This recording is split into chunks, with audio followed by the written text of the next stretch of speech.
Hello guys, welcome to it's Mahi vlogs. ఈరోజు Sunday special mutton curry అనేది prepare చేయబోతున్నానండి. Recipe చూపించాలా రండి. ముందుగా స్టవ్ ముట్టించేసుకోవాలి.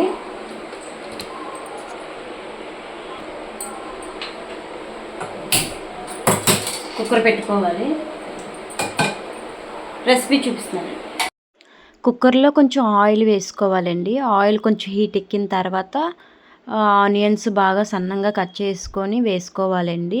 ఆనియన్స్ బాగా బ్రౌన్ కలర్ వచ్చిన తర్వాత అల్లం వెల్లుల్లి పేస్ట్ అనేది వేసుకోవాలి. అల్లం వెల్లుల్లి పేస్ట్ పచ్చివాసన పోయేంత వరకు ఫ్రై చేసుకోవాలండి.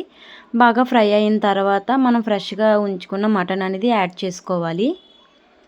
మటన్ బాగా ఫ్రై అయిన తర్వాత కొంచెం సాల్ట్, పసుపు అనేది యాడ్ చేసుకోవాలి. సాల్ట్, పసుపు వేసిన తర్వాత బాగా కలిపి కొంచెం మూత పెట్టుకొని ఒక 5 మినిట్స్ తర్వాత తీసేయాలండి. తీసిన తర్వాత కొంచెం కారము, గరం మసాలా, మటన్ మసాలా వేసుకొని ఫ్రై చేసుకోవాలండి. ముక్క బాగా మెత్తగా అయిన తర్వాత కొంచెం వాటర్ అనేది యాడ్ చేసుకోవాలి. వాటర్ యాడ్ చేసిన తర్వాత మూత పెట్టి మళ్ళీ తీస్తే మనకి కొంచెం వాటర్ ఉంటే దగ్గరగా చేసుకొని స్టవ్ ఆఫ్ చేసుకోవచ్చండి.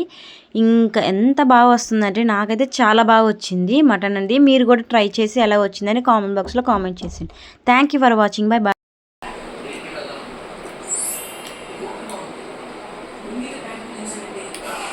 సూపర్గా ఉందండి కర్రీ. కంపల్సరీ మీరు ఇంట్లో ట్రై చేయండి. బాగా రాకపోతే నాది గ్యారెంటీ.